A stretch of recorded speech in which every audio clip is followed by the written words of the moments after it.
Moment Mysuru ಈ ಒಂದು zoom session ಭಾಗವಹಿಸಿರುವಂತಹ ಎಲ್ಲ ಮಾಸ್ಟರ್ಸ್ಗೂ ಮತ್ತೊಮ್ಮೆ ನಮಸ್ಕಾರ. ಹಾಗೆ ಯೂಟ್ಯೂಬ್ ನಲ್ಲಿರುವಂತಹ ಮಾಸ್ಟರ್ಸ್ ಕೂಡ ನಮಸ್ಕಾರ ತಿಳಿಸುತ್ತಾ, ಬ್ರಹ್ಮಶ್ರೀ ಪಿತಾಮಹ ಪತ್ರಿಜಿ ಅವರಿಗೆ ಅನಂತ ನಮಸ್ಕಾರಗಳನ್ನು ತಿಳಿಸುತ್ತಾ, ಸೊ ನಾವೆಲ್ಲರೂ ಈ ಒಂದು ಒಳ್ಳೆಯ ಪ್ರತಿ ಒಂದು ದಿನಾನು ನಮ್ಗೆ ಸುದೈವನೇ ಅನ್ಕೋಬೇಕು. ಯಾಕಂದ್ರೆ ಈ ಒಂದು ಸ್ಪಿರಿಚುಯಾಲಿಟಿ ಅಥವಾ ಆಧ್ಯಾತ್ಮಿಕತೆ ಏನಂತೀವಿ, ಇದಕ್ ಬರ್ಬೇಕಾದ್ರೆ ಎಷ್ಟೋ ನಾವು ಸುಕೃತ ಪೂರ್ವಜನ್ಮದಲ್ಲಿ ಮಾಡಿದಂತಹ ಸುಕೃತ ಕೆಲಸಗಳು ಇರ್ಬೋದು. ಸಾಕಷ್ಟು ನಾವು ಒಳ್ಳೆ ಕೆಲಸ ಮಾಡಿದಾಗ ಮಾತ್ರ ಈ ಹಾದಿಗೆ ಬರಕ್ ಸಾಧ್ಯ ಅಂತ ತಾವೆಲ್ಲರೂ ತುಂಬಾ ಸಾಕಷ್ಟು ಸೆಷನ್ ಅಲ್ಲಿ ಬೇರೆ ಬೇರೆ ಸೀನಿಯರ್ ಮಾಸ್ಟರ್ಸ್ ಇರ್ಬೋದು, ಬೇರೆ ಮಾಸ್ಟರ್ಸ್ ಇಂದ ಕೇಳಿರ್ತೀವಿ. ಅದು ಖಂಡಿತ ನಿಜಾನೇ ಅದು. ಯಾಕಂದ್ರೆ ಈ ಹಾದಿ ಏನಾದೆ ಅಲ್ವಾ, ಬಹಳಷ್ಟು ಸರಳವಾಗಿದೆ, ಆದ್ರೆ ಬಹಳಷ್ಟು ಕಠಿಣ ಅಂತ ನಾವು ಅನ್ಕೊಂಡ್ಬಿಟ್ಟಿದೀವಿ, ಕಠಿಣ ಅಂತ. ಬಟ್ ಇದು ಕಠಿಣ ಅಲ್ಲ, ಬಹಳಷ್ಟು ಸರಳ. ಮತ್ತೆ ನಮ್ಗೆ ಇಂತ ಬ್ರಹ್ಮಶ್ರೀ ಪಿತಾಮಹ ಪತ್ರಿಜಿ ಅವರು ನಮ್ಗೆ ಬಹಳಷ್ಟು ಸರಳವಾಗಿ ಕೊಟ್ಬಿಟ್ಟಿದ್ದಾರೆ ಎಲ್ಲವನ್ನೂ ಕೂಡ. ಪ್ರತಿಯೊಂದು ಕೂಡ ಸಂಸಾರದಲ್ಲೇ ಇರ್ಬೇಕು, ನಾವು ಸಂಸಾರದಲ್ಲೇ ಇದ್ದೇ ನಿರ್ವಾಣ ಸ್ಥಿತಿಗೆ ಬರ್ಬೇಕು. ಸಾಕಷ್ಟು ಅದರ ಜೊತೆಗೆ ಪ್ರಾಯೋಗಿಕವಾಗಿ ಬೇರೆ ಬೇರೆ ಅನುಭವ ಮುಖಾಂತರ ನಮ್ಗೆ ವ್ಯಕ್ತಪಡಿಸಿದ್ದಾರೆ. ಸೊ ಅದಕ್ಕೆ ಇಲ್ಲಿ ಬರೋದು, ಭಾಗವಹಿಸುದು, ಇನ್ನು ಹೆಚ್ಚು ಸಂಖ್ಯೆಯಲ್ಲಿ ನಾವು ಇದನ್ನ ಬೇರೆಯವ್ರಿಗೆ ಹೇಳ್ಕೊಡ್ಬೇಕು, ಹೆಚ್ಚು ಜನ ಭಾಗವಹಿಸ್ಬೇಕು. ಸೊ ಒಳ್ಳೇದ್ ನೋಡಿ, ಕೆಟ್ಟದ್ ಬೇರೆ ನಮ್ಗೆ ಅವಶ್ಯಕ ಇಲ್ಲದೆ ಇರೋದು ಎಷ್ಟೋ ನಾವು ಸಂಖ್ಯೆಯಲ್ಲಿ ಭಾಗವಹಿಸ್ತೀವಿ, ಅದು ಅವಶ್ಯಕತೆನೇ ಇರಲ್ಲ. ಈಗ ಅವಶ್ಯಕತೆ ಇರೋದನ್ನ ಅಷ್ಟು ಕಡಿಮೆ ಇರುತ್ತೆ ನೋಡಿ. ಅದಕ್ಕೆ ಹೆಚ್ಚು ಜನ ಭಾಗವಹಿಸ್ಬೇಕು. ಇಂಥದನ್ನ ಬೇರೆ ಬೇರೆ ಮಾಸ್ಟರ್ಸ್ ಗಳಿಂದ ನಾವು ಕೇಳಿ ತಿಳ್ಕೊಳ್ಳುವಂತಹವ್ರು ಆಗ್ಬೇಕು. ಸೊ BA ಮಾಸ್ಟರ್ ಅಂತ ನಾನು ಟಾಪಿಕ್ಸ್ ಚೂಸ್ ಮಾಡ್ಕೊಂಡಿದ್ದು. BA ಮಾಸ್ಟರ್ ಅಂದ್ರೆ ಒಂದು ನಿಮಿಷ ಫೋನ್ ಬರ್ತಾ ಇತ್ತು.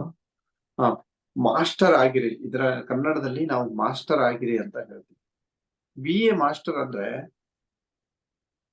ಈಗ ಪತ್ರಿ ಸರ್ ಹೇಳ್ತಿರ್ತಾರೆ, my dear God's, my dear friends and my dear masters ಅಂತ ಹೇಳ್ತಾರೆ. Okay, my dear God's, my dear friends, my dear masters and my dear God's ಅಂತ ಹೇಳ್ತಾರೆ. ಮೈ ಡಿಯರ್ ಮಾಸ್ಟರ್ಸ್, ನಾವು ಏನು ಒಂದು ವೃತ್ತಿಯಲ್ಲಿ ನಾವು ಯಾವ್ದೋ ಪ್ರೊಫೆಷನಲ್ ಆಗಿ ಅಥವಾ ಏನಾದ್ರು ಟೀಚ್ ಮಾಡ್ತಿದ್ರೆ, ಅಥವಾ ಸ್ಕೂಲ್ ಇರ್ಬೋದು, ಕಾಲೇಜ್ ಇರ್ಬೋದು, ಅಲ್ಲೊಂದು ಹಂತ ಇದಾವೆ.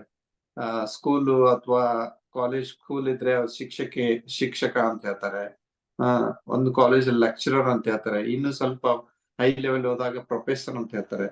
ಈ ತರ ಅಂದಿರುತ್ತೆ. ಇಲ್ಲಿ ಮಾಸ್ಟರ್ ಅಂತಂದ್ರೆ, ಇದು ವರ್ಡ್ ಏನಿದೆ ಅಲ್ವಾ, ತುಂಬಾ ದೊಡ್ಡ ನಮ್ಗೆ ಕೊಟ್ಟಿದ್ದಾರೆ. ಇದು ನಾವು ಮಾಸ್ಟರ್ ಅನ್ನೋದು ಅಷ್ಟು ಸಾಮಾನ್ಯವಾದ ಪದ ಅಲ್ಲ ಇದು. ಆಕ್ಚುಲಿ ಇದನ್ನ ಆಧ್ಯಾತ್ಮಿಕ ಜ್ಞಾನವನ್ನು ಯಾರು ಹಂಚ್ತಾರೆ, ಯಾರು ಪಡೆದುಕೊಳ್ತಾರೆ, ಅದು ಯಾರು ಬೋಧನೆ ಮಾಡ್ತಾರೆ, ಅವ್ರಿಗೆ ಮಾಸ್ಟರ್ ಅಂತ ಹೇಳ್ತಾರೆ. Become a master, you have to become a master ಅಂತ ನಾವು ಕೇಳಿರ್ತೀರ. ಅಂದ್ರೆ ಈ ಆಧ್ಯಾತ್ಮಿಕದಲ್ಲಿ ಇರೋರಿಗೆ ಮಾತ್ರ ಇದು ಮಾಸ್ಟರ್ ಅಂತಾರೆ. ಇದು ಬೇರೆ ಬೇರೆಯನ್ನು ಯೂಸ್ ಮಾಡ್ತಾ ಇರ್ಬೋದು, ಬಟ್ ಇದು ಬಹಳಷ್ಟು ದೊಡ್ಡ ಶ್ರೇಷ್ಠವಾದಂತಹ ಪದ ಅಂತ ಹೇಳ್ಬೋದು ನಾನು ಇದರಲ್ಲಿ. ಸೊ ಇನ್ನು ನನ್ ಬಗ್ಗೆ ಹೇಳ್ಬೇಕಂದ್ರೆ, ನಾನು 2007ರಲ್ಲಿ ನನಗೆ ಧ್ಯಾನ ಪರಿಚಯ ಆಯ್ತು. ಸ್ಪಿರಿಚುವಲ್ ರಿಯಾಲಿಟಿ ಮುಖಾಂತರ ಈ ಧ್ಯಾನಕ್ಕೆ ಬಂದು, ನನಗೆ ಧ್ಯಾನವನ್ನು ಹೇಳಿಕೊಟ್ಟವರು ಯಾರು ಇಲ್ಲ. ನಾನಾಗೆ ಈ ಸ್ಪಿರಿಚುವಲ್ ರಿಯಾಲಿಟಿ ನೋಡಿ, ಅದರಲ್ಲಿ ಸೇಮ್ ಆನಾಪಾನಸತಿ ಹೇಗೆ ಧ್ಯಾನ ಮಾಡ್ತಾರೆ ಅದೇ ತರಹ ಇತ್ತು, ಹಾಗೆ ಪರಿಚಯ ಆಯ್ತು. ನನಗೆ ಆ ಟೈಮಲ್ಲಿ ಪತ್ರಿ ಸರ್ ಅಂದ್ರೆ ಯಾರು ಅಂತ ಗೊತ್ತಿರ್ಲಿಲ್ಲ, ಪಿರಮಿಡ್ ವ್ಯಾಲಿ ಅಂದ್ರೆ ಗೊತ್ತಿರ್ಲಿಲ್ಲ. ಹಾಗೆ ನಾನೇ ಸ್ಟಾರ್ಟ್ ಮಾಡಿದೆ, ಅದನ್ನ ಬರೀ ವೀಕ್ಷಣೆ ಮಾಡಿದೆ, ಸ್ವಂತ ನಾನು ಶುರು ಮಾಡಿದೆ. ಏನಂದ್ರೆ ನಾನು ಇಂಜಿನಿಯರಿಂಗ್ ಗ್ರಾಜುಯೇಷನ್ ಮುಗಿಸ್ಕೊಂಡು ಸಾಕಷ್ಟು ಕಂಪ್ನಿಗಳಲ್ಲಿ ವರ್ಕ್ ಮಾಡಿ, ಮತ್ತೆ ಸಾಫ್ಟ್ವೇರ್ ಅಲ್ಲಿ ಜಂಪ್ ಆಗಿ ಸಾಫ್ಟ್ವೇರ್ ಅಲ್ಲಿ ವರ್ಕ್ ಮಾಡ್ತಾ ಇದ್ದೆ. ಅಲ್ಲಿ ಕೂಡ ನನಗೆ ಸ್ಯಾಟಿಸ್ಫ್ಯಾಕ್ಷನ್ ಇರ್ಲಿಲ್ಲ. ಅವಾಗ ನನಗೆ ಸಿಕ್ಕಿರೋದು ಈ ಸ್ಪಿರಿಚುವಲ್ ರಿಯಾಲಿಟಿ. ಅನ್ನುವಂತಹ ಒಂದು ವಿಡಿಯೋ. ಆ ಅವಾಗ ಅದನ್ನ ನೋಡ್ತಾ ನೋಡ್ತಾ ಅಲ್ಲಿ ಒಂದೇ ಇತ್ತು ನನ್ಗೇನಂದ್ರೆ ಸಮಾಜದಲ್ಲಿ ಸೇವೆ ಮಾಡ್ಬೇಕು, ತುಂಬಾ ಎತ್ತರಕ್ಕೆ ಬೆಳಿಬೇಕು, ತುಂಬಾ ಹಣ ಸಂಪಾದನೆ ಮಾಡ್ಬೇಕು, ಅದರಿಂದ 4 ಜನಕ್ಕೆ ಹೆಲ್ಪ್ ಆಗ್ಬೇಕು, ಬೇರೆ ಒಂದು ಬಡ ಕುಟುಂಬ ಇರ್ಬೋದು, ಅನಾಥಾಶ್ರಮ ಇರ್ಬೋದು, ಬೇರೆ ಬೇರೆ ಇವ್ರಿಗೆಲ್ಲ ಕೊಡ್ಬೇಕು, ಈ ತರ ಒಂದು ತುಂಬಾ ಅಂದ್ರೆ ತುಂಬಾ ಹೈ ಲೆವೆಲ್ ರೀಚ್ ಆಗ್ಬೇಕು, ಸಾಕಷ್ಟು ನಾನು ಹಣ ಸಂಪಾದನೆ ಮಾಡ್ಬೇಕು ಅನ್ನೋ ಒಂದಿತ್ತು. ಕೊನೆಗೆ ಮಾಡ್ತಾ ಆಮೇಲೆ ಇದು ಸಿಕ್ತು. ಅದ್ರಲ್ಲಿ ಒಂದು ಆ ವಿಡಿಯೋ ನೋಡ್ತಾ ನೋಡ್ತಾ ಒಂದು ನನಗೆ ತುಂಬಾ ಇಷ್ಟ ಆಯ್ತು. By doing meditation you can do anything in your life ಅಂತ. You can do you can do any achievement in your life. ಅಂದ್ರೆ ನೀನು ಧ್ಯಾನ ಮಾಡೋದ್ರ ಮುಖಾಂತರ ನಿನ್ನ ಜೀವನದಲ್ಲಿ ಏನನ್ನಾದ್ರೂ ಸಾಧಿಸಬಹುದು ಅಂತ. ಅದು ನನ್ನ ಜೀವನದಲ್ಲಿ ನನಗೆ ಬಹಳ ಇಷ್ಟವಾಗ್ಬಿಡ್ತು. ನಾವು ಏನಾದ್ರೂ ಒಂದು ಸಾಧಿಸ್ಬೇಕಂತಂದ್ರೆ ಹೇಳ್ತಿರ್ತಾರೆ, ಈ ನಿನ್ ಕಡೆ ಆಗಲ್ಲ, ಈ ನಾವೊಂದು ಮಿಡಲ್ ಕ್ಲಾಸ್ ಅಲ್ಲಿ ಹುಟ್ಟಿದಕ್ಕೋಸ್ಕರ, ಮಿಡಲ್ ಕ್ಲಾಸ್ ಅಲ್ಲಿ ಜನ್ಮ ತಗೊಂಡಿದ್ಕೋಸ್ಕರ ಹೇಳ್ತಿರ್ತಾರೆ, ನಿನ್ ಕಡೆ ಆಗಲ್ಲ, ನಿನ್ಗೆ ಆಗಲ್ಲ ಆಗಲ್ಲ ಅಂತಿರ್ತಾರೆ. ಮತ್ತೆ ಆ ಒಂದು ಪದ ಕೇಳಿದಾಗ ನನಗೆ ತುಂಬಾ ಇಷ್ಟ ಆಯ್ತು. ನನಗೆ ಅದರಲ್ಲಿ ಸಾಕಷ್ಟು ಒಂದು ಅಚೀವ್ ಮಾಡ್ಬೇಕು, ಏನಾದ್ರೂ ಸಾಧಿಸ್ಬೇಕು ಅನ್ನೋದ್ರ. ಅವಾಗ ತುಂಬಾ ಇಷ್ಟ ಆಯ್ತು, ಸ್ಟಾರ್ಟ್ ಮಾಡಿದೆ ನಾನು. ಏನಾದ್ರೂ ಒಂದು ಕಾರಣ ಇರುತ್ತೆ ನಾವು ಧ್ಯಾನಕ್ಕೆ ಬರ್ಬೇಕು ಅಂತಂದ್ರೆ. ಸೊ ಧ್ಯಾನ ಶುರು ಮಾಡಿದೆ, ಚೆನ್ನಾಗ್ ಅನಿಸ್ತಾ ಇತ್ತು. ಹಾಗೆ ಮತ್ತೆ ಕಾರಣಾಂತರದಿಂದ ನಾನು ಜಾಬ್ ರಿಸೈನ್ ಮಾಡಿದೆ. ನನ್ನ ತಂದೆಯವರು ತೀರ್ಕೊಂಡ್ರು ಮನೆಯಲ್ಲಿ. ತುಂಬಾ ಸ್ವಲ್ಪ ಬೇಜಾರಾಯ್ತು, ಮಾನಸಿಕವಾಯ್ತು. ಇನ್ನೂ ನಾನು ಸೀರಿಯಸ್ ಆಗ್ಬಿಟ್ಟೆ. ಇದನ್ನ ಏನಂತ ತಿಳ್ಕೊಬೇಕು. ಆಲ್ರೆಡಿ ನಾ ಆ ಟೈಮಲ್ಲಿ 1 ಅವರ್ 2 ಅವರ್ಸ್ ಹಿಂಗ್ ಧ್ಯಾನ ಮಾಡ್ತಿದ್ದೆ. ಬಟ್ ಯಾವ್ದು ಅಷ್ಟೊಂದು ಜ್ಞಾನ ಇರ್ಲಿಲ್ಲ, ಗೊತ್ತಿರ್ಲಿಲ್ಲ. ಕೊನೆಗೆ ಇನ್ನೂ ಸೀರಿಯಸ್ ಆಗಿ ಸ್ಟಾರ್ಟ್ ಮಾಡಿದೆ. ನಾನು ಒಂದು ಚಾಲೆಂಜ್ ಆಗಿ ಒಂದು 3 ಮಂತ್ಸ್ ಕೂತ್ಕೊಂಡೆ. 3 ಅವರ್ 4 ಅವರ್ ಕೂತಿದ್ದೆ. ಬಟ್ ಏನು ಗೊತ್ತಾಗ್ತಿರ್ಲಿಲ್ಲ. ಕೊನೆಗೆ ಒಂದು ದಿನ ಧ್ಯಾನಕ್ಕೆ ಕೂತ್ಕೊಂಡೆ. ಲಾಸ್ಟ್ ಇದೇ ಧ್ಯಾನ ನೆಕ್ಸ್ಟ್ ಮಾಡೋದ್ ಬೇಡ ಅಂತ ಕೂತ್ಕೊಂಡೆ. ಅವಾಗ ನನ್ಗೆ ಪತ್ರಿ ಸರ್ ಕಾಣಿಸ್ಕೊಂಡ್ರು ಫಸ್ಟ್ ಟೈಮು. ಆಮೇಲೆ ನಮ್ಮ ತಂದೆಯವ್ರು ಕಾಣಿಸ್ಕೊಂಡ್ರು. ಅಲ್ಲಿಂದ ಶುರು ಆಯ್ತು ನನ್ನ ಧ್ಯಾನ ಪಯಣ. ನೆಕ್ಸ್ಟ್ ಹೀಗೆ ಒಂದ್ಸಲ ಟಿ.ಕೆ. ಪ್ರೇಮ್ ಕುಮಾರ್ ಅವ್ರ ಮನೆಯಲ್ಲಿ ಕೆಪಿಡಿಪಿಟಿ ವೈಸ್ ಪ್ರೆಸಿಡೆಂಟ್ ಅವ್ರ ಮನೆಯಲ್ಲಿ ಪತ್ರಿ ಸರ್ ಎಲ್ಲಾರು ಬಂದಿದ್ರು. ಬಟ್ ಅಷ್ಟ್ರಲ್ಲಿ ನನಗೆ ಧ್ಯಾನದ ಅನುಭವಗಳು ಶುರು ಆಗಿತ್ತು. ಆಮೇಲೆ ಪತ್ರಿ ಸರ್ ಅವಾಗ ಕಾಣಿಸ್ಕೊಳ್ಳೋರು. ಏನೇ ಒಂದು ಕ್ವಶನ್ಸ್ ಕೇಳಿದ್ರೆ ಅದ್ರ ತಕ್ಕ ಹಾಗೆ ಬಂದು ಹೋಗ್ಬಿಡ್ತಿದ್ರು. ಈ ತರ ಎಲ್ಲ ಅನುಭವಗಳು ಶುರು ಆಗಿತ್ತು. ಕೊನೆಗೆ ಒಂದು ದಿನ ನಮ್ ಮಿಸೆಸ್‌ಗೆ ನಮ್ ಮಿಸೆಸ್ ನಾನು ಎಲ್ಲಾರು ಇದ್ದೇವು ಅಲ್ಲಿ. ನನ್ಗೆ ಕರೆದ್ರು, ಕಮ್ ಹಿಯರ್ ಅಂತ ಹೇಳಿ. ಯು ಹ್ಯಾವ್ ಎನಿ ಕ್ವಶನ್ಸ್ ಅಂದ್ರು. ಎಸ್ ಸರ್ ನಾನು ಒಂದು yes sir I have a lot of questions ಅಂದೆ. ಆಮೇಲೆ ನನ್ ಮಿಸಸ್ ಇದ್ರು ಅಲ್ಲೇ, ಅವ್ರಿಗೂ ಕೂಡ ಕರೆದ್ರು. You have any questions yes sir ಅಂತಂತ ಅವಳು ಹೇಳಿದ್ರು. ಮತ್ತೆ ನಾನ್ ಶುರು ಮಾಡಿದೆ ಮಾತಾಡಕ್ಕೆ ಪತ್ರಿ ಸರ್ ಜೊತೆಗೆ. ಸರ್ ಅವಳು ಏನಾದ್ರು ಕೇಳ್ಬೇಕಂದ್ರೆ ಅವಳು ನನ್ ಬಗ್ಗೆನೆ ಕೇಳ್ತಾಳೆ ಅಂತ ಹೇಳಿದೆ ಸರ್ಗೆ. Sir I have she is having problem, I am the problems to her ಅಂತ ಹೇಳಿದೆ ಪತ್ರಿ ಸರ್ಗೆ. ನಾನೇ ಅವಳಿಗೆ ಸಮಸ್ಯೆ ಆಗಿದ್ದೀನಿ. Because I am not doing anything, I am doing meditation and spreading meditation, that's all sir. My job is this only now, current situation is ಅಂತ ಹೇಳಿದೆ. ಅವಾಗ ನಾನು ಪತ್ರಿ ಸರ್ಗೆ ಆತರ ಹೇಳಿದಾಗ, ನಾನೇನು ಮಾಡ್ತಾ ಇಲ್ಲ, ನಾನು ಕೆಲ್ಸ ಏನು ಎಲ್ಲ ರಿಸೈನ್ ಮಾಡಿದ್ದೀನಿ, ಜಾಬ್ ಎಲ್ಲ. ಸೊ ನಾನೀಗ ಬರೀ ಧ್ಯಾನ ಮಾಡ್ತಾ ಇದ್ದೀನಿ, ಧ್ಯಾನ ಪ್ರಚಾರ ಮಾಡ್ತಾ ಇದ್ದೀನಿ. But she is working, she is in to government sector. ಅವಾಗ ಹೇಳಿದೆ. ಅವಾಗ ಪತ್ರಿ ಸರ್ ಒಂದೇ ಮಾತು ಹೇಳಿದ್ರು. ನಮ್ ಮಿಸ್ಸಸ್ಗೆ ಹೇಳಿದ್ರು. ನಾನು ಹೇಳಿ ಅವ್ರ ಪಕ್ಕದಲ್ಲಿ ಕೂತ್ಕೊಂಡ್ಬಿಟ್ಟೆ. ಅವಾಗ ಒಂದೇ ಮಾತು ಹೇಳಿದ್ರು, is a Buddha, is a Yogi, is a Mahayogi, is a king ಅಂತ ಇದ್ 3 ಪದಗಳನ್ನ ಬಳಸಿದ್ರು. ನನಗೆ ಅರ್ಥ ಆಗ್ಲಿಲ್ಲ. ಯಾಕೆ ಹಿಂಗ್ ಹೇಳ್ತಾ ಇದಾರೆ ಸರ್? ಮತ್ತೆ ಅಷ್ಟರಲ್ಲಿ ನಾವು ತುಂಬಾ ಪ್ರಚಾರ ಎಲ್ಲ ಮಾಡ್ತಾ ಇದ್ದೆವು ಆ ಟೈಮಲ್ಲಿ, ಧ್ಯಾನ ಪ್ರಚಾರ ಎಲ್ಲ. ಅವರು ಇನ್ನೂ ಇನ್ಸ್ಪೈರ್ ಆಗ್ಲಿ, ನಾವೆಲ್ಲ ಅವಾಗ ಜಸ್ಟ್ 29 ಜಸ್ಟ್ 30 ಏಜ್ ನಮ್ದು ಆ ಟೈಮಲ್ಲಿ. ಇವ್ರು ಇನ್ನೂ ಇನ್ಸ್ಪೈರ್ ಆಗ್ಲಿ, ಇನ್ನೂ ಹೆಚ್ಚು ಇದು ಆಗ್ಲಿ, ಆ ಒಂದ್ ದೃಷ್ಟಿಗೆ ಹೇಳ್ತಾ ಇದ್ರು ಅಂತ ನಾನು ಸ್ವಲ್ಪ ಹುಡುಗರ ಬುದ್ಧಿ ಆ ಟೈಮಲ್ಲಿ ನೆಗೆಟಿವ್ ಆಗಿ ಯೋಚನೆ ಮಾಡ್ತಿದ್ದೆ. ಈ ತರ ಹೇಳ್ತಾ ಇದ್ದಾರೆ ಅಂತ. ನೆಕ್ಸ್ಟ್ ಮತ್ತೆ ನನಗೆ ಅದು ಅವ್ರು ಹೇಳಿದ್ದು ರೀಕಾಲ್ ಹಾಕಕ್ ಶುರು ಆಯ್ತು. ಇದನ್ನ ಸ್ವಲ್ಪ ನಾನು ಏನೇ ತಗೊಂಡ್ರು ಸ್ವಲ್ಪ ಚಾಲೆಂಜ್ ಆಗಿ ತಗೊಂತಿರ್ತೀನಿ. ಕೂತ್ಕೊಳ್ಳೋದು ಧ್ಯಾನದಲ್ಲೇನೆ ಆನ್ಸರ್ ಸಿಗ್ಬೇಕು ಅನ್ನೋದು ತುಂಬಾ ಚಾಲೆಂಜ್ ಆಗಿ ತಗೊಂತಾ ಇದ್ದೆ ನಾನು. ಯಾವ್ದೇ ಒಂದಿರ್ಲಿ, ಅದು ಧ್ಯಾನಕ್ಕೆ ಬಂದ್ಮೇಲೆ ಇನ್ನೂ ಚಾಲೆಂಜ್ ಆಗಿ ತಗೊಂತಾ ಇರ್ತೀನಿ. ಕೊನೆಗೆ ಅರ್ಥ ತಿಳ್ಕೊಬೇಕು ಅಂತ ಹೇಳಿ ನಾನು 1 ಇಯರ್ ಟ್ರೈ ಮಾಡಿದೆ. ನನ್ ಬಗ್ಗೆ ನಾನು ಯಾರಂತ ತಿಳ್ಕೊಬೇಕು, ಈ ಪರ್ಪಸ್ ಅಂದ್ರೆ ಏನಂತ ತಿಳ್ಕೊಬೇಕು ಭೂಮಿಗೆ ಯಾಕೆ ಬಂದಿದ್ದೀನಿ, ಮತ್ತೆ ಬೇರೆ ಎಲ್ಲ ಸರ್ಚ್ ಮಾಡಿದ್ರೆ ನನ್ಗೆ ಯಾವ್ದು ಸ್ಯಾಟಿಸ್ಫ್ಯಾಕ್ಷನ್ ಇರ್ತಿರ್ಲಿಲ್ಲ. ನನಗೆ ಒಳ್ಳೆ ಒಳ್ಳೆ ಕಂಪ್ನಿಗಳು ಇರ್ತಿದ್ವು, ಯಾವ್ದು ಸ್ಯಾಟಿಸ್ಫ್ಯಾಕ್ಷನ್ ಇರ್ತಿದ್ದಿಲ್ಲ. ಕೊನೆಗೆ ನಾನು ಯಾರು ಅಂತ 1 year ಆದ್ಮೇಲೆ ಗೊತ್ತಾಯ್ತು. ಅವಾಗ ನೋಡಿ ಇನ್ನೂ ಕ್ಲಾರಿಟಿ ಸಿಕ್ತು. ಮತ್ತೆ ಓ ಎಸ್, ಇದು ಈ ತರನಾ, ಇದು ಹೀಗೆನಾ, ಅದಕ್ಕೆ ನಾವು ಈ ತರ ಧ್ಯಾನ ಮಾಡ್ತಾ ಇದೀವಿ, ಈ ತರ ಪ್ರಚಾರ ಮಾಡ್ತಾ ಇದೀವಿ.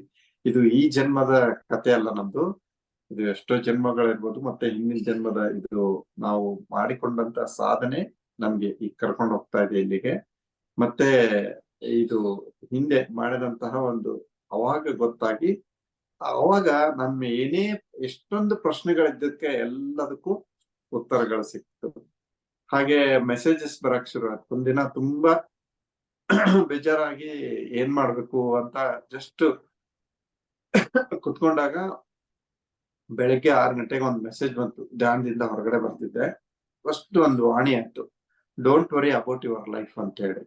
ಏನಪ್ಪಾ ಇದು, ಯಾರು ಹೇಳ್ತಾ ಇದ್ದಾರಂತೆ? ನಾನು ಆ ಕಡೆ ಈ ಕಡೆ ನೋಡ್ತಾ ಇದ್ದೀನಿ. ಯಾರೋ ಅಂದ್ರೆ ಒಂದ್ ಮೈಕ್ ಅಲ್ಲಿ ಹೆಂಗ್ ಹೇಳ್ತಾ ಇದ್ದಾರೆ ಆ ತರ ಹೇಳಿದ್ರು. ಕೊನೆಗೆ ನೋಡ್ತೀನಿ ಯಾರು ಇಲ್ಲ.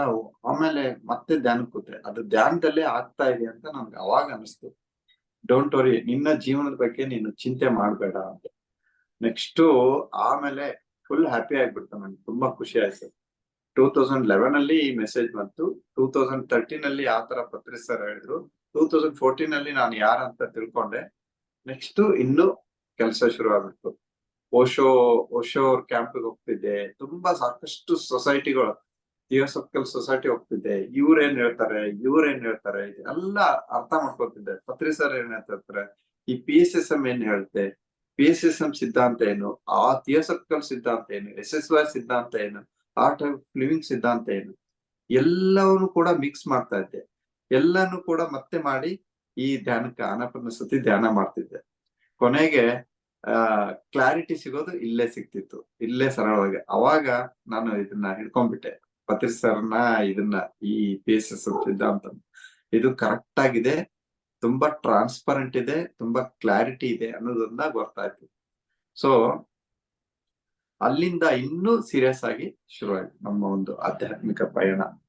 ಸೊ ಮಾಸ್ಟರ್ಸ್, ನಾನು ಆಯ್ದುಕೊಂಡಂತಹ ಹೇಳಿದೆ, ಬಿ ಎ ಮಾಸ್ಟರ್. ಪ್ರತಿಯೊಬ್ರು ನಮ್ಮ ಜೀವನದಲ್ಲಿ ಈ PSSM ಗೆ ಬಂದ್ಮೇಲೆ ಅಥವಾ ಆನಾಪಾನಸತಿ ಧ್ಯಾನ ಮಾಡಿದಾಗ ಪ್ರತಿಯೊಬ್ರು ಮಾಸ್ಟರನೇ. ನಾವು ಮಾಸ್ಟರು ಮತ್ತೆ ಮಾಸ್ಟರ್ ಆಗ್ಲೇಬೇಕು. ಸಾಕಷ್ಟು ನಾವು ಜನ್ಮ ತಗೊಂತೀವಿ ಈ ಭೂಮಿ ಮೇಲೆ. ಈ ಭೂಮಿ ಮೇಲೆ ಜನ್ಮ ತಗೊಂಡ್ಮೇಲೆ ಸಾಕಷ್ಟು ನಮ್ಗೆ ಯಾಕೆ ಜನಿಸ್ತಾ ಇದೀವಿ, ಸಾಮಾನ್ಯ ಮಾನವರಾಗಿ ನಾವು ಜನ್ಮ ತಗೊಂಡ್ಮೇಲೆ ನಾವು ಏತಕ್ಕಾಗಿ ನಾವು ಈ ಜೀವನವನ್ನು ಮಾಡ್ತಾ ಇದ್ದೀವಿ, ಏತಕ್ಕಾಗಿ ಜೀವಿಸ್ತಾ ಇದೀವಿ, ಏಕೆ ಹುಟ್ಟಿದೀವಿ, ನಾವು ಪರಿಪೂರ್ಣ ಮಾನವರಾಗಿ ಬೆಳಿಬೇಕಂದ್ರೆ ಹೇಗೆ ಬೆಳಿತಾ ಇದೀವಿ, ಹೇಗೆ ಬದುಕ್ತಾ ಇದೀವಿ, ಸಾಕಷ್ಟು ನಮ್ಗೆ ಪ್ರಶ್ನೆಗಳಿರ್ತವೆ. ನಾವು ಆನಂದವಾಗಿ ಬದುಕ್ತಾ ಇದೀವ, ಸಂಪೂರ್ಣ ಆನಂದವಾಗಿ ಬದುಕ್ತಾ ಇದೀವ, ಹಾಗೆ ಸಾಕಷ್ಟು ನಮ್ಗೆ ಹೇಗಂದ್ರೆ ತೃಪ್ತಿಕರ ಆಗಿರಲ್ಲ. ನಾವು ಭೌತಿಕ ಪ್ರಪಂಚದಲ್ಲಿ ಎಷ್ಟೊಂದು ಹುಡ್ಕೊಂಡು ಹೋಗ್ತೀವಿ, ಅದು ಹಾಗೆ ಹೀಗೆ, ಅದು ಬೇಕು ಇದು ಬೇಕು ಅಂತ. ಆದ್ರೂ ಕೂಡ ಅದು ಕ್ಷಣಿಕ ಆಗಿರುತ್ತೆ. ನೋಡಿ, ನನ್ಗೆ ಒಂದು ಕಾರ್ ಬೇಕು ಅಂತ ತಗೊಂಡಾಗ ಆ ಕಾರು ತುಂಬಾ ಆ ಮೊಮೆಂಟ್ ಅಲ್ಲಿ ತುಂಬಾ ಖುಷಿ ಕೊಡುತ್ತೆ. ಒಂದ್ 6 ಮಂತ್ ಆದ್ಮೇಲೆ ಮತ್ತೆ ಏನಾಗುತ್ತೆ, ಡೌನ್ ಆಗ್ಬಿಡ್ತೀವಿ. ಇದ್ರಲ್ಲಿನೂ ಏನೂ ಇಲ್ಲ. ಹೀಗೆ ನೋಡಿ, ತಮ್ಗೆಲ್ಲ ಗೊತ್ತಿರ್ಬೋದು, ಈ ಜಗತ್ತಿನಲ್ಲಿ ಏನು ಇಲ್ಲ ಹೇಳಿ, ಎಲ್ಲವೂ ಇದೆ. ಮುಂಚೆ ಒಂದು 20 ವರ್ಷದಿಂದ 10 ವರ್ಷದಿಂದ ಈ ಹಣಕ್ಕೂ ಕೂಡ ಸಮಸ್ಯೆ ಇರ್ತಿತ್ತು. ಇವಾಗ ಏನಿಲ್ಲ, ಎಲ್ಲರೂ ಶ್ರೀಮಂತರನ್ನೇ ಇವಾಗ. ಬಡವರು ಅನ್ನೋದು ಇಲ್ಲೇ ಇಲ್ಲ ಇವಾಗ. ಆತರ ಆಗ್ಬಿಟ್ಟಿದೆ. ಒಂದು ಗೌರ್ಮೆಂಟ್ ಕೊಡೋ ಅವಕಾಶಗಳಿರ್ಬೋದು, ಅಥವಾ ಈ ಒಂದು ಅಷ್ಟು ಡೆವಲಪ್ ಆಗ್ಬಿಟ್ಟಿದೆ. ನಮ್ಮ ಬಡತನ ಎದಕ್ಕಂದ್ರೆ ನಮ್ಮ ಜ್ಞಾನಕ್ಕೆ ಬಡತನ ಆಗಿದೆ, ನಮ್ಮ ಜ್ಞಾನಕ್ಕೆ ಕೊರತೆ ಆಗಿದೆ. ನೋಡಿ, ಒಂದು ಮೊಬೈಲ್ ಇಂದ ಇವತ್ತೆಲ್ಲ ಕಡೆ ಹೋಗ್ತಾ ಇದೀವಿ ನಾವು. ಎಷ್ಟು ಟೆಕ್ನಾಲಜಿ ಮುಂದುವರೆದಿದೆ. ನೀವು ಎಲ್ಲಿ ಕೂತಿದ್ದೀರಾ, ನಾನು ಎಲ್ಲಿ ಕೂತಿದ್ದೀನಿ, ನಾನು ದೇವನಹಳ್ಳಿ ತಾಲೂಕು ವಿಜಯಪುರ್ನಲ್ಲಿ ನಾನು ಕೂತಿದ್ದೀನಿ, ನೀವು ಮೈಸೂರಲ್ಲಿ ನೀವು ಕೂತಿದ್ದೀರಾ, ಅಥವಾ ಬೇರೆ ಬೇರೆ ಇದ್ರಲ್ಲಿ ಬೇರೆ ಬೇರೆ ಪ್ರದೇಶದಲ್ಲಿ ಅಥವಾ ಬೇರೆ ಬೇರೆ ಊರಿನಲ್ಲಿ ಇರ್ಬೋದು. ಸೊ ಇಂಥ ಒಂದು ಟೆಕ್ನಾಲಜಿ, ಮತ್ತೆ ಇಲ್ಲಿಂದ ನಾವು ಬೇರೆ ಗ್ರಹಕ್ಕೆ ಹೋಗ್ತಾ ಇದೀವಿ. ಬೇರೆ ಒಂದು ಆ ಎಷ್ಟು ಟೆಕ್ನಾಲಜಿ ಮುಂದುವರೆದಿದೆ ನೋಡಿ. ಬೇರೆ ಗ್ರಹ ತಾವೆಲ್ಲ ಕೇಳಿರ್ತೀರ. ಮತ್ತೆ ಎಷ್ಟೋ ಕೋಟಿಗಷ್ಟೇ ನಾವು ಇನ್ವೆಸ್ಟ್ ಮಾಡ್ತಾ ಇದೀವಿ ಆ ಒಂದು ಇಲ್ಲಿಂದ ಬೇರೆ ಕಡೆ ಹೋಗಿ. ಆದ್ರೆ ನಮ್ಮ ಬಗ್ಗೆ ಆದ್ರೆ ಯಾಕೆ ದುಃಖ ಇದೆ, ಇಷ್ಟೊಂದು ಯಾಕೆ ದುಃಖ ಇದೆ, ಇಷ್ಟೊಂದು ಗೊಂದಲ ಯಾಕಿದೆ? ಇಷ್ಟೊಂದು ನೋಡಿ, ಆ ಆದ್ರೂ ಕೂಡ ಗೊಂದಲ ಇದೆ, ಆದ್ರೂ ಕೂಡ ದ್ವೇಷ, ಅಸೂಯೆ, ಒಬ್ರು ಕಂಡ್ರೆ ಇನ್ನೊಬ್ರು ಆಗಲ್ಲ, ಇನ್ನೊಬ್ರು ಕಂಡ್ರೆ ಮತ್ತೊಬ್ರು ಆಗಲ್ಲ, ಎಲ್ಲವೂ ಕೂಡ ಇದೆ. ಎಂತ ಟೆಕ್ನಾಲಜಿ ಇದೆ ಅಂದ್ರೆ ವಿ ಕೆನಾಟ್ ಇಮ್ಯಾಜಿನ್. ಇಂಥ ಟೆಕ್ನಾಲಜಿ, ಇಂಥ ಒಂದ್ ಇದ್ರಲ್ಲಿ ನಾವು ಬದುಕ್ತಾ ಇದೀವಿ ಅಂದ್ರೆ ಏನ್ ಬೇಕು ಎಲ್ಲವೂ ಇದೆ. ಬಟ್ ಏನಂದ್ರೆ ನಮ್ಗೆ ಏನು ಬೇಕು ಅದು ಇಲ್ಲ. ನಾವು ಕೂಡ ಹೇಗಿದ್ದೀವಿ ಅಂದ್ರೆ ಎಲ್ಲವೂ ಕೂಡ ನಾವು ಅಧ್ಯಯನ ಮಾಡ್ತಾ ಇದೀವಿ. ನಾವು ನಮ್ಮ ಜೀವನಕ್ಕೆ ಏನ್ ಬೇಕು ನೋಡಿ ಎಲ್ಲದನ್ನು ಕಲಿತಾ ಇದೀವಿ, ಎಲ್ಲವನ್ನೂ ತಿಳ್ಕೊಂತಾ ಇದೀವಿ. ಆದ್ರೆ ಒಂದನ್ನು ಮಾತ್ರ ಬಿಟ್ಟಿದೀವಿ. ಏನು ಅಂತಂದ್ರೆ ನಮ್ಮ ಬಗ್ಗೆ ನಾವು ಅಧ್ಯಯನ ಮಾಡೋದು. ಅಂದ್ರೆ ನಮ್ಮ ಬಗ್ಗೆ ನಾವು ಅಧ್ಯಯನ ಮಾಡೋದು ಅಂತಂದ್ರೆ ಏನು? ನಮ್ಮ ಜೀವನದ ಆದ ಕರ್ತವ್ಯ ಏನು? ನಾವು ಈ ತರ ಒಂದು ಪ್ರಶ್ನೆಗಳನ್ನು ಹಾಕೊಂಡಾಗ, ಅಂದ್ರೆ ನಾನು ಯಾರು? ನಾನು ಏತಕ್ಕಾಗಿ ಹುಟ್ಟಿದ್ದೇನೆ? ನಾನು ಎಲ್ಲಿಂದ ಬಂದಿದ್ದೇನೆ? ಜನನ ಅಂದ್ರೆ ಏನು? ಮರಣ ಅಂದ್ರೆ ಏನು? ಮಾನವನ ಈ ಇಷ್ಟೊಂದು ದುಃಖ ಇದೆ. ಈ ದುಃಖದ ಮೂಲ ಏನು? ದುಃಖದ ಮೂಲ ಯಾವುದು? ಮಾನವನ ಎಲ್ಲಾ ದುಃಖಕ್ಕೆ ಶಾಶ್ವತ ಪರಿಹಾರ ಏನು? ಈ ಮಾನವನ ದುಃಖ ಸ್ವಯಂ ಪ್ರೇರಿತವನ ಅಥವಾ ದೇವರು ಮಾಡಿದ ಇದು ತೀರ್ಪ ಅಂತ ನಾವು ಅಂದ್ರೆ ಇದೇನೋ ನಾವ್ ಹೇಳ್ತೀವಿ ಎಲ್ಲಾ ಆಗಿಲ್ಲ ಅಂದ್ರೆ ಇದೆಲ್ಲ ನಾವು ನಮ್ ಹಣೆ ಬಾರಪ್ಪ ಅಂತ ಹೇಳ್ತಿರ್ತೀವಿ ನಾವು. ಅಂದ್ರೆ ಇದು ಎಲ್ಲವೂ ಕೂಡ ನಮ್ಮ ಆಯ್ಕೆನೆ. ಆದ್ರೆ ಅದನ್ನ ಅರಿತುಕೊಂಡಾಗ ಮಾತ್ರ ಗೊತ್ತಾಗುತ್ತೆ. ಅಂದ್ರೆ ಇಂಥ ಎಲ್ಲ ನಾವು ಪ್ರಶ್ನೆ ಕೇಳ್ಕೊಂಡಾಗ ಏನಾಗುತ್ತೆ, ಅವಾಗ ನಮ್ಗೆ ಈ ತರ ಎಲ್ಲ ಪ್ರಶ್ನೆಗಳಿಗೆ ಉತ್ತರ ಸಿಕ್ಕೇ ಸಿಗುತ್ತೆ. ಅದು ಧ್ಯಾನ ಮಾಡಿದಾಗ, ಸಜ್ಜನ ಸಾಂಗತ್ಯ ಮಾಡಿದಾಗ, ಸ್ವಾಧ್ಯಾಯ ಮಾಡಿದಾಗ, ಮತ್ತೆ ನಾವು ಈ ಸಜ್ಜನ ಸಾಂಗತ್ಯ, ಈ ತರ ಸತ್ಸಂಗ, ಮತ್ತೆ ಈ ಹುಣ್ಣಿಮೆ ಧ್ಯಾನ ಇರ್ಬೋದು, ಇಲ್ಲಿ ಪಿರಮಿಡ್ ಕಡೆ ಹೋದಾಗ ಅಲ್ಲಿ ನಾವು ಡಿಸ್ಕಷನ್ ಮಾಡಿದಾಗ ಈ ತರಹ ಆದಂತಹ ಒಂದೊಂದು ಪ್ರಶ್ನೆಗಳಿರ್ತವೆ. ಅವಾಗ ನಮ್ಗೆ ಆ ಕ್ಲಾರಿಫಿಕೇಶನ್ ಅನ್ನೋದು ಸಿಗುತ್ತೆ. ಅಲ್ಲಿ ನಮ್ಮ ಬೆಳವಣಿಗೆ ಶುರು ಆಗುತ್ತೆ. ಇದು ಈ ತರನಾ? ಎಸ್, ಇದು ಈ ತರನಾ? ಅಂದ್ರೆ ನಾವು ಮಾಸ್ಟರ್ ಆಗಿ ಬದುಕ್ಬೇಕು. ಮಾಸ್ಟರ್ ಅಂತಂದ್ರೆ ಈ ಆಧ್ಯಾತ್ಮಿಕ ಜ್ಞಾನವನ್ನು ನಾವೆಲ್ಲವನ್ನು ಪಡೆದುಕೊಂಡಾಗ ಇಲ್ ಬಿಕಮ್ ಅ ಮಾಸ್ಟರ್. ಅವಾಗ ನಾವು ಮಾಸ್ಟರ್ ಆಗಕ್ಕೆ ಶುರು ಆಗುತ್ತೆ ನಮ್ಮ ಜೀವನ. ಅವಾಗ ನೋಡಿ, ಹಿಂದೆ ಎಷ್ಟೋ ಜನ್ಮ ಇರ್ಬೋದು, ಎಷ್ಟೋ ವರ್ಷಗಳ ಕಳೆದಿರ್ಬೋದು ನಾವು. ಅವಾಗಿನ ಇದನ್ನೇ ಬೇರೆ ಇರುತ್ತೆ. ಈಗ ನಾವು ಯಾವಾಗ ಧ್ಯಾನ ಶುರು ಮಾಡ್ತೀವಿ, ಯಾವಾಗ ಆಧ್ಯಾತ್ಮಿಕ ಬರ್ತೀವಿ, ಅವಾಗಿಂದ ನಮ್ಮ ಇದನ್ನೇ ಬೇರೆ ಆಗ್ಬಿಡುತ್ತೆ. ಸೊ ಒಂದೇ ನಿಮಿಷ.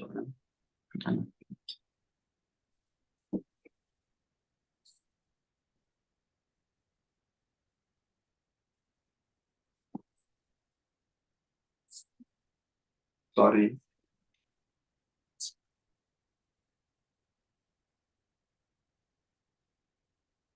ಈ ಹುಟ್ಟು ಮತ್ತೆ ಈ ಸಾವಿನ ಬಗ್ಗೆ ನಮ್ಗೆ ಯಾವಾಗ ಅರಿವು ಬರುತ್ತೆ ನೋಡಿ, ಅವಾಗ ನಮ್ಗೆ ಯಾವಾಗ ಈ ಅರಿವನ್ನ ತಿಳ್ಕೊಂತೀವಿ, ಅವಾಗ ನಮ್ಗೆ ಹೊಸ ಜನ್ಮನೇ ಅನ್ಕೋಬಹುದು ನಾವು. ಹೇಳ್ತಿರ್ತೀವಿ ಆಧ್ಯಾತ್ಮಿಕಕ್ಕೆ ಬಂದಾಗ ನಮ್ದು ಜನ್ಮ ಏನಾಗುತ್ತೆ, ಹೊಸ ಜನ್ಮ ಶುರು ಆಗುತ್ತೆ. ಹಿಂದೆ ಕಳೆದಂತಹ ಜೀವನನೇ ಬೇರೆ, ಈಗ ಮುಂದೆ ಕಳೆಯುವಂತಹ ಜೀವನನೇ ಬೇರೆ ಆಗುತ್ತೆ. Before enlightenment, after enlightenment. ಅಂದ್ರೆ ಜ್ಞಾನೋದಯಕ್ಕಿಂತ ಮುಂಚೆ ಬೇರೆ ಇರುತ್ತೆ, ಜ್ಞಾನೋದಯ ಆದ್ಮೇಲೆ ಬೇರೆ ಇರುತ್ತೆ, ಜ್ಞಾನೋದಯ ನಂತರನೇ ಬೇರೆ ಇರುತ್ತೆ ನಮ್ಮ ಜೀವನ. ಮಾಸ್ಟರು ಇದೆಲ್ಲ ನಾವು ಯಾವಾಗ ಈ ಜ್ಞಾನವನ್ನ ಅರಿತುಕೊಂತ ಹೋಗ್ತೀವಿ ಅಂದ್ರೆ, ನಮ್ಮ ಆಲೋಚನಾ ಶಕ್ತಿ ಇರ್ಬೋದು, ನಮ್ಮ ಆಲೋಚನೆ ಹೇಗಿರ್ಬೇಕು, ನಮ್ಮ ವಾಕ್ ಕ್ಷೇತ್ರ ಹೇಗಿರ್ಬೇಕು, ನಾವು ಏನನ್ನ ಯೋಚನೆ ಮಾಡಿದ್ರೆ ಏನಾಗತ್ತೆ, ನಮ್ಮ ಮಾತುಗಳು ಹೇಗಿರ್ಬೇಕು, ಯಾವುದನ್ನ ಮಾತಾಡಿದ್ರೆ ನಾವು ಧ್ಯಾನ ಮಾಡ್ತಾ ಏನಾಗ್ತೀವಿ, ಹೆಚ್ಚು ಶಕ್ತಿಯುತರಾಗ್ತೀವಿ. ನಮ್ಮ ಮಾತುಗಳು ನಾವು ನಮ್ಮ ಬಾಯಿಂದ ಏನ್ ನುಡ್ತೀವಿ ಅದೇ ಆಗುತ್ತೆ. ಅಂದ್ರೆ ನಮ್ಮ ಮಾತಿನಲ್ಲಿ ಎಷ್ಟು ಗಮ್ಯ ಇರಬೇಕು. ನಾವು ಹೇಗೆ ಮಾತಾಡಿದ್ರೆ ಏನಾಗುತ್ತೆ. ನಾವು ಸಾಕಷ್ಟು ಪ್ರಾಪಂಚಿಕ ಜೀವನದಲ್ಲಿ ಸಾಕಷ್ಟು ತೊಂದರೆಗಳನ್ನ ಪಡ್ತಾ ಇರ್ತೀವಿ. ತೊಂದರೆಗಳನ್ನ ಅನುಭವಿಸ್ತಾ ಇರ್ತೀವಿ. ನಾವೆಲ್ಲ ಹೇಗ್ ತಕೊಂಡಿದ್ರೆ ನಾವೆಲ್ಲ ಅಸಮರ್ಥರು, ನಮ್ ಕಡೆಯಿಂದ ಏನೂ ಆಗಲ್ಲ. ನನ್ ಕಡೆಯಿಂದ ಬಿಫೋರ್ ಮೆಡಿಟೇಷನ್ ಅಂದ್ರೆ ಎಲ್ಲವೂ ಕೂಡ ನಮ್ಮಲ್ಲೇ ಇದೆ. ಆ ನಮ್ಮಲ್ಲಿರುವಂತಹ ಶಕ್ತಿ ನಮಗೆ ಗೊತ್ತಿಲ್ಲ. ಇಲ್ಲಿ ಏನಂತಂದ್ರೆ ಈ ಒಂದು ಈ ಒಂದು ಪ್ರಪಂಚ ಹೆಂಗಂತಂದ್ರೆ ಇದು ಭಕ್ತಿ ಪ್ರಪಂಚ ಇದು. ಭಕ್ತಿ ಮತ್ತು ಶಿಷ್ಯರು. ಈ ಭಕ್ತಿ ಮತ್ತು ಶಿಷ್ಯ ಪ್ರಪಂಚದಲ್ಲಿ ಏನಂತಂದ್ರೆ ನಾವು ಹಾಗೆ ಉಳ್ಕೊಂಡ್ಬಿಡ್ತೀವಿ ನಾವು. ಈ PSSM ಅಥವಾ ಈ ಪತ್ರಿಸರ್ ಕಾನ್ಸೆಪ್ಟ್ ಗೆ ಬಂದಾಗ ಏನಾಗುತ್ತೆ, ಈ ಭಕ್ತಿ ಶಿಷ್ಯತ್ವ ಅನ್ನೋದು ಹೋಗ್ಬೇಕು. ಇಲ್ಲಿ ಗುರು ಅನ್ನೋದು ಯಾರು ಇಲ್ವೇ ಇಲ್ಲ. BA ಮಾಸ್ಟರ್ ಅಂದ್ರೆ ಅದೇ, your breath is your master, your breath is your guru. There is no master, no VIP. ಇಲ್ಲಿ PSSM ಬಂದ್ಮೇಲೆ ಇದು ಬಹಳಷ್ಟು ಚೆನ್ನಾಗಿ ಅರ್ಥ ಆಯ್ತು ನಮ್ಗೆ. ಇಲ್ಲಿ VIP ಅನ್ನೋದು ಇಲ್ವೇ ಇಲ್ಲ. ಇಲ್ಲಿ ಎಲ್ಲ ಏನು ಎಲ್ಲರೂ ಮಾಸ್ಟರ್ಸ್. ಪತ್ರಿ ಸರ್ ಎಷ್ಟು ಚೆನ್ನಾಗಿ ನಮ್ಗೆ ಮೇಲಕ್ಕೆ ಕರ್ಕೊಂಡು ಹೋಗಿದಾರೆ ಅಂದ್ರೆ, we are all masters. All masters ಅಂದ್ರೆ ಅವ್ರ ಮೇಲೆ ಇವ್ರ ಮೇಲೆ ನಾನ್ ಸೀನಿಯರ್ ಮಾಸ್ಟರ್ಸ್, ನಾನ್ ಜೂನಿಯರ್ ಮಾಸ್ಟರ್ ಇರ್ಬೋದು. ನನ್ಗೆ 10-15 ವರ್ಷ ಎಕ್ಸ್ಪೀರಿಯನ್ಸ್ ಇರ್ಬೋದು, 20 ವರ್ಷ ಇರ್ಬೋದು. ಬಟ್ ನಾನು ಸೀನಿಯರ್ ಅಂದ್ರೆ ಸೀನಿಯರ್. ನಾನು ಇನ್ನ ಬೇರೆ ಹೊಸ ಮಾಸ್ಟರ್ಸ್ ಅನ್ನು ನಾನು ಎಷ್ಟು ಮೇಲಕ್ಕೆ ತಗೊಂಡು ಹೋಗ್ತಾ ಇದ್ದೀನಿ, ನಾನು ಎಷ್ಟು ಜ್ಞಾನ ಕೊಟ್ಟಾಗ ನಾನು ಸೀನಿಯರ್ ಆಗ್ತೀನಿ. ನಾನು ಯಾವುದೇ ಎಷ್ಟೇ ಸೀನಿಯರ್ ಆಗಿದ್ರು ನನ್ನ ಒಂದು ನೋಡುವಿಕೆ ಇನ್ನೊಬ್ಬರ ಮಾಸ್ಟರ್ಸ್ ಅನ್ನು ಬೆಳವಣಿಗೆ ಮಾಡಿಸುವುದು. ಪತ್ರಿ ಸರ್ ಹೇಗೆ ನಮ್ಗೆ ನೋಡಿ, ಎಷ್ಟೇ ಮಾಸ್ಟರ್ಸ್ ಬಂದ್ರು, ಎಂತ ಒಂದು ಇದಿದ್ರು ಕೂಡ, ಒಬ್ಬ ಚಿಕ್ಕ ಮಗು ಕೂಡ ಬಂದ್ರು ಅವ್ರನ್ನ ಯಾವ ತರ ನೋಡ್ಬೇಕು, ಹೇಗೆ ಮಾತಾಡ್ಸ್ಬೇಕು, ಪಕ್ಕದಲ್ಲಿ ಕೂಡ್ಸ್ಕೊಂಡು ಅದೇ ತರ ಇರ್ತಿದ್ರು. ಅಂದ್ರೆ ಆ ಪ್ರೀತಿ ಅನ್ನೋದನ್ನ ಕೊಡ್ತಾ ಇದ್ರು ಸರ್. ಏನು ಬೇಕಾಗಿರೋದು ನಾವು ಹೆಚ್ಚು ಧ್ಯಾನ ಯಾಕೆ ಮಾಡ್ಬೇಕಂದ್ರೆ ಈ ಪ್ರೀತಿಯನ್ನ ಪ್ರೀತಿಸೋದು. ಒಬ್ರು ಕಂಡ್ರೆ ಇನ್ನೊಬ್ರು ಆಗಲ್ಲ, ಇನ್ನೊಬ್ರು ಕಂಡ್ರೆ ಮತ್ತೊಬ್ರು ಆಗಲ್ಲ. ಈ ಅಸೂಯೆ ಈ ನಮ್ಮ ಕಣ್ಣು ಮುಚ್ಚಿದಾಗ ಏನಾಗುತ್ತೆ, ನಾವು ಆಧ್ಯಾತ್ಮಿಕ ಕಡೆಗೆ ಬರ್ತೀವಿ, ಈ ಧ್ಯಾನದ ಕಡೆಗೆ ಬರ್ತೀವಿ. ಕಣ್ಣು ತೆಗೆದಾಗ ಏನು ಶುರು ಆಗ್ಬಿಡುತ್ತೆ ನಮ್ಗೆ, ಏನು ಅರಿಷಡ್ ವರ್ಗಗಳು ಪ್ರತಿನಿತ್ಯ ನಮ್ಗೆ ತಾಂಡವ ಆಡ್ತಾ ಇರುತ್ತೆ. ಕೋಪ ಇರ್ಬೋದು, ದ್ವೇಷ ಇರ್ಬೋದು, ಅಸೂಯೆ ಇರ್ಬೋದು, ಇವೆಲ್ಲ ತಾಂಡವಾಡ್ತಾ ಇದೆ. ಕ್ಲಾಸ್ ಕೇಳಿರ್ತೀವಿ, ಭಾರಿ ಸಕಾರಾತ್ಮಕದಿಂದ ನಾವು ಯೋಚನೆ ಮಾಡಕ್ ಶುರು ಮಾಡಿರ್ತೀವಿ. ಮತ್ತೆ ಜೂಮ್ ಆಫ್ ಆಯ್ತು ಅಥವಾ ಈ ಪಿರಮಿಡ್ ಹೊರಗಡೆಯಿಂದ ಬಂದೆವು, ಮತ್ತೆ ಶುರು ಇನ್ನೊಬ್ಬರ ಬಗ್ಗೆ ಮಾತಾಡೋದು, ಇನ್ನೊಬ್ಬರ ಬಗ್ಗೆ ಚಿಂತನೆ ಮಾಡೋದು, ಅನಾವಶ್ಯಕವಾದಂತಹ ಚಿಂತನೆ ಮಾಡೋದು, ಇವೆಲ್ಲ ಶುರು ಆಗತ್ತೆ. ಇಲ್ಲಿ ಮಾಸ್ಟರ್ ಅಂತಂದ್ರೆ ಏನಂದ್ರೆ ಅನಾವಶ್ಯಕವಾಗುದಂತಹ ಮಾತುಗಳನ್ನು ಬಿಡಬೇಕು, ಅನಾವಶ್ಯಕವಾದಂತಹ ಆಲೋಚನೆಗಳನ್ನ ಬಿಡಬೇಕು. ನಮ್ಗೆ ಎಷ್ಟು ಬೇಕು ಅಷ್ಟೇ ಮಾತಾಡ್ಬೇಕು, ಎಷ್ಟು ಉಪಯೋಗ ಇದೆ ಅಷ್ಟೇ ಮಾತಾಡ್ಬೇಕು. ಜಾಸ್ತಿ ಮಾತಾಡಿದ್ರೆ ಏನಾಗುತ್ತೆ, ಏನೂ ಆಗಲ್ಲ. ಈ ನಮ್ಮ ಶಕ್ತಿ ಏನಾಗುತ್ತೆ, ಕುದುರೆ ಹೋಗುತ್ತೆ ನಮ್ದು. ಎಷ್ಟೊಂದು ಧ್ಯಾನ ಮಾಡಿರ್ತೀವಿ, ನಾವು ಮತ್ತೆ ಇನ್ನೊಬ್ಬರ ಬಗ್ಗೆ ಯೋಚನೆ ಮಾಡ್ತಾ ಇರ್ತೀವಿ, ಇನ್ನೊಬ್ಬರ ಬಗ್ಗೆ ಏನು ನೆಗೆಟಿವಿಟಿನೇ ತುಂಬಾ ಮಾತಾಡ್ತಿರ್ತೀವಿ. ಯಾಕೆ ಮಾತಾಡಬಾರ್ದು? ಅದಕ್ಕೆ ಪತ್ರಿ ಸರ್ ಹೇಳಿದ್ದಾರೆ, ನೋ ಕಂಪ್ಲೇಂಟ್ಸು, ನೋ ಜಡ್ಜ್ಮೆಂಟು, ನಾನ್ ಇಂಟರ್ಫಿಯರೆನ್ಸು. ಇವೆಲ್ಲ ಯಾಕೆ ಹೇಳಿದಾರೆ ಅಂದ್ರೆ, ನಾವು ಧ್ಯಾನ ಮಾಡಿದಂತಹ ಶಕ್ತಿ ಎಲ್ಲ ಏನಾಗ್ಬಿಡುತ್ತೆ, ಇನ್ನೊಬ್ಬರ ಚಿಂತನೆ ಆ ಶಕ್ತಿ ಹೋಗ್ಬಿಡುತ್ತೆ. ಬಟ್ ಅವ್ರು ಕರೆಕ್ಟೇ ಇರ್ತಾರೆ, ಬಟ್ ನಾವೇ ಏನಾಗಿರ್ತೀವಿ, ನಾವು ಇನ್ನೊಬ್ಬರ ಬಗ್ಗೆ ಅಷ್ಟೊಂದು ಥಿಂಕ್ ಮಾಡ್ತೀವಿ, ಬಟ್ ಅವ್ರು ಕರೆಕ್ಟ್ ಆಗೇ ಇರ್ತಾರೆ. ಅದಕ್ಕೆ ನಾನು ಸರಿ ಆಗ್ಬೇಕು ಅಂದ್ರೆ ಈ ಜ್ಞಾನವನ್ನು ಸಂಪಾದನೆ ಮಾಡ್ತಾ ಮಾಡ್ತಾ ಹೋದಾಗ ಅದು ಸರಿ ಆಗ್ತಾ ಹೋಗುತ್ತೆ. ನಮ್ಮ ಜೀವನದಲ್ಲಿ ಎಷ್ಟೊಂದು ನಮ್ಗೆ ಯಶಸ್ವಿ ಆಗ್ಬೇಕಾಗಿರುತ್ತೆ, ಮೇಲೆ ಹೋಗ್ಬೇಕಾಗಿರುತ್ತೆ. ಯಾವುದೋ ಒಂದು ಇರ್ಬೋದು, ಒಂದು ಹಣ ಇರ್ಬೋದು, ಅಥವಾ ನಾನು ಧ್ಯಾನ ಪ್ರಚಾರ ಹೆಚ್ಚಿಗೆ ಮಾಡ್ಬೇಕು ಅಂತ ಅನ್ಕೊಂಡಿರ್ಬೋದು, ಅಥವಾ ಯಾವುದೇ ಒಂದು ಇರ್ಬೋದು. ಅದರಲ್ಲಿ ಹೆಚ್ಚು ನಾನು ಯಶಸ್ವಿ ಆಗ್ಬೇಕಂದ್ರೆ ನಾನು ಅನಾವಶ್ಯಕ ಮಾತುಗಳಿರ್ಬೋದು, ಅನಾವಶ್ಯಕ ಆಲೋಚನೆಗಳಿರ್ಬೋದು, ಇವೆಲ್ಲ ಮತ್ತೆ ಹೆಚ್ಚು ಮೌನ ಎಷ್ಟು ಇರ್ತೀವಿ ನೋಡಿ, ಅಷ್ಟು ನಾವು ಶಕ್ತಿ ನಮ್ಗೆ ವ್ಯಯ ಆಗತ್ತೆ. ಈ ಶಕ್ತಿ ನಮ್ಮ ಹತ್ರನೇ ಇರುತ್ತೆ. ಆ ಶಕ್ತಿಯಿಂದ ನಮ್ಮ ಆಲೋಚನೆಗಳು ಹೇಗೆ ನಾವು ಆಲೋಚನೆ ಮಾಡ್ತೀವಿ ಅದೇ ಆಗತ್ತೆ. ಸೊ ಇದು ಈ ಭೂಮಿ ಈ ಭೂಮಿಯಲ್ಲಿ ನಾವು ಜನಿಸಿದೀವಿ, ಹೌದನಾ? ಈ ಭೂಮಿಯಲ್ಲಿ ಜನಿಸಿದೀವಿ ಅಂದ್ರೆ ನಾವು ನಮ್ಮ ಉದ್ದೇಶವನ್ನ ಅರಿತುಕೋಬೇಕು. ನಾವು ಯಾವಾಗ ನಮ್ಮ ಜೀವನದ ಉದ್ದೇಶವನ್ನ ಅರಿತುಕೊಳ್ತೀವಿ, ಅವಾಗ ನೋಡಿ ಆನಂದಮಯವಾದಂತಹ ಜೀವನವನ್ನು ಆಚರಿಸ್ತೀವಿ. ಅವಾಗ ನಮ್ಗೆ ಜ್ಞಾನೋದಯ, ಯಾವಾಗ ನಮ್ಗೆ ಜ್ಞಾನ ಉದಯ ಆಗತ್ತೆ, ಅವಾಗ ಯಾರ ಕಷ್ಟಪಡುವಂತಹ ಅಗತ್ಯನೇ ಇಲ್ಲ. ಪ್ರತಿ ಎವ್ರಿ ಮೊಮೆಂಟ್ ನಾವೀಗ ನೋಡಿ, ಪ್ರತಿಯೊಂದು ಕ್ಷಣನೂ ಎಂಜಾಯ್ ಮಾಡ್ತಾ ಇರ್ತೀವಿ ನಾವು. ಪ್ರತಿಯೊಂದು, ಒಂದು ಸಸ್ಯ ರ್ಯಾಲಿ ಇರ್ಬೋದು, ಮತ್ತೆ ಒಂದು ಧ್ಯಾನದ ಒಂದು ಪ್ರೋಗ್ರಾಮ್ ಇರ್ಬೋದು, ಈ ಬುದ್ಧ ಪೂರ್ಣಿಮೆ, ಪ್ರತಿಯೊಂದು ಕ್ಷಣನೂ ನಾವು ಎಂಜಾಯ್ ಮಾಡ್ತಾ ಹೋಗ್ತೀವಿ. ಬೇರೆಯವ್ರ ಜೊತೆಗೆ ಮಾತಾಡೋದಿರ್ಬೋದು, ಹೋಗಿ ಅಲ್ಲಿ ಹೋಗ್ಬೇಕು, ಬೇರೆಯವ್ರ ಭೇಟಿ ಆಗ್ಬೇಕು, ಅವ್ರ ಅನುಭವಗಳನ್ನ ಕೇಳ್ಬೇಕು.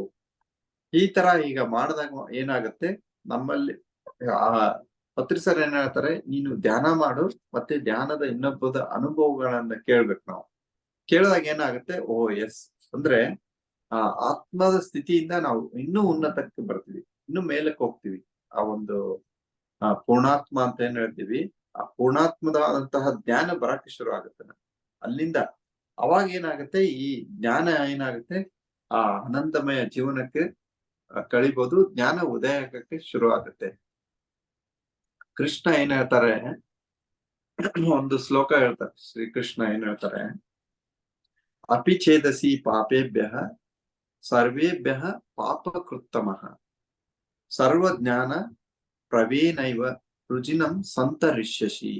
ಅಂದ್ರೆ ಇದ್ರ ಅರ್ಥ ಏನಪ್ಪಾ ಅಂತಂದ್ರೆ, ಎಷ್ಟೋ ನಾವು ಪರಮ ಪಾಪಿ ಅಂತ ಹೇಳ್ತಾನೆ, ಪರಮ ಪಾಪಿಗಳಿರ್ಬೋದು, ಪರಮ ಪಾಪಿಗಳಂತ ಗೊತ್ತಿದ್ರೂ ಕೂಡ ಈ ಯಾವಾಗ ನಾವು ಈ ಆಧ್ಯಾತ್ಮಿಕ ಜ್ಞಾನವನ್ನು ಪಡ್ಕೊಂತೀವಿ, ಯಾವಾಗ ನಾವು ಈ ಆಧ್ಯಾತ್ಮಿಕ ಜ್ಞಾನವನ್ನು ಸಂಪಾದನೆ ಮಾಡ್ತೀವಿ, ಒಂದು ಈ ಆಧ್ಯಾತ್ಮಿಕ ಜ್ಞಾನವಾದಂತಹ ತತ್ವವನ್ನು ಯಾವಾಗ ಅಳವಡಿಸ್ಕೊಂತೀವಿ, ಆ ಪಾಪ ಎಲ್ಲನೂ ಕೂಡ ಸರ್ವನಾಶ ಆಗುತ್ತೆ ಅಂತ ಹೇಳ್ತಾರೆ.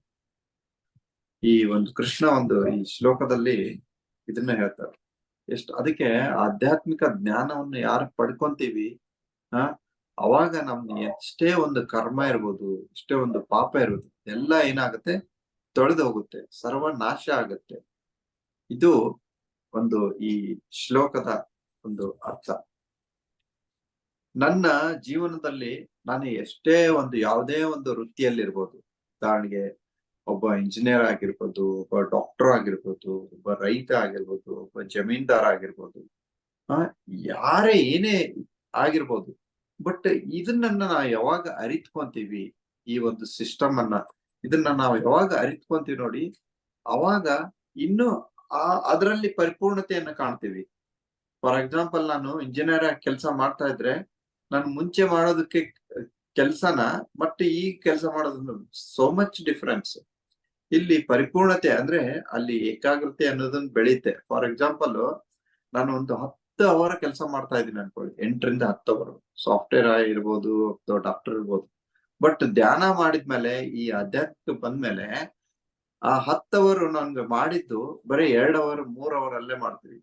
ಅಂದ್ರೆ ಡೆನ್ಸಿಟಿ ಆಫ್ ವರ್ಕ್, ನಮ್ದು ಏನಾಗುತ್ತೆ, ವರ್ಕ್ ನನ್ನ ಸಾಂದ್ರತೆ ಏನಾಗುತ್ತೆ, ಹೆಚ್ಚು ಆಗುತ್ತೆ.